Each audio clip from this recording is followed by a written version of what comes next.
जळगावच्या धरणगावामध्ये 420 किलोमीटर पर्यंत नाल्यांचं खोलीकरण केलं जातं। धार, पथराड, लाडली शिवारात खोलीकरण सुरू करण्यात आलं। शेतकऱ्यांच्या बांधापर्यंत पाणी पोहोचण्यास यामुळे मदत होणार आहे। मंत्री गुलाबराव पाटलांच्या हस्ते या कामाचा शुभारंभ करण्यात आला।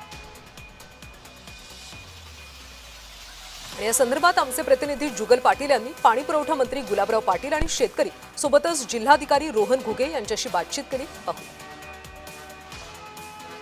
राज्यात यंदा अल निनोचा प्रभाव असून कमी पावसाची शक्यता आहे। मात्र या ठिकाणी पाणी पातळी टिकून राहावी याच उद्देशाने मंत्री गुलाबराव पाटील यांच्या माध्यमातून या ठिकाणी धरणगाव तालुक्यामध्ये नाले खोलीकरण करण्यात येत आहे। या संदर्भातली बातचीत करण्यासाठी आमच्या सोबत मंत्री महोदय गुलाबराव पाटील आहे। नाले खोलीकरण करण्यात येत आहे, पाण्याची पातळी टिकून राहावी यासाठी काय सांगा? पाण्याची पातळी टिकून राहण्याकरताच आम्ही हा प्लॅन हातामध्ये घेतला। 420 किलोमीटरच्या लांबीचा आम्ही खोलीकरण करतोय। वॉटर लेवल वाढावी, शेतकऱ्याला अल निनोचा जो येणारा प्रादुर्भाव आहे पुढच्या काळामध्ये त्याला मात करण्याकरताचा हा आमचा प्रयोग आहे। आणि हा एका दिवसाकरताचा नाही आहे। आता हे काम आमचं कंटिन्यू सुरू राहणार। याच्यानंतर आम्ही बांध करण्याचा प्रयत्न करतोय।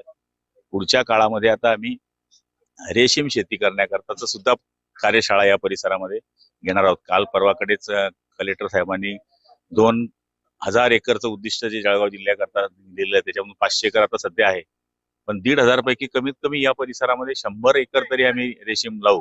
2006 मध्ये शिरपूर पॅटर्न अमरीशभाई पटेल यांनी राबवलं आणि 2026 मध्ये एकमेव जर का संवेदनशील राजकीय नेतृत्व असेल तर ते म्हणजे गुलाबरावजी पाटील।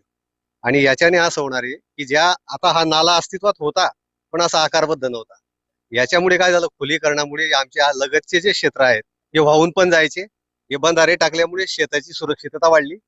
खोलीकरणामुळे शेताचे जे पाणी आहे त्या पाण्याची पातळी वाढेल आणि शेताचा वापसा पण होईल। सगळ्या लोकांनी एकत्र येऊन याच्यामध्ये सहभाग नोंदवलेला आहे। आपण बघू शकता सर्व गावातले लोक एकत्र आहेतच, सर्व आजूबाजूचे शेतकरी आहेत त्यांनी पण याच्यामध्ये सहमती दर्शवलेली आहे आणि त्यामुळे हे काम अगदी गतीनं चालू आहे। 420 किलोमीटरचं हे मोठं काम आहे, पूर्ण तालुक्यामधलं हे काम आहे आणि याच्याने बराच फायदा होणार आहे। जसं की आताच आपल्या शेतकरी मित्रांनी पण सांगितलं की त्यांच्या शेतात जाणारं जे पाणी असेल ते होणार नाही, म्हणजे शेतीचं नुकसान तर होणार नाही।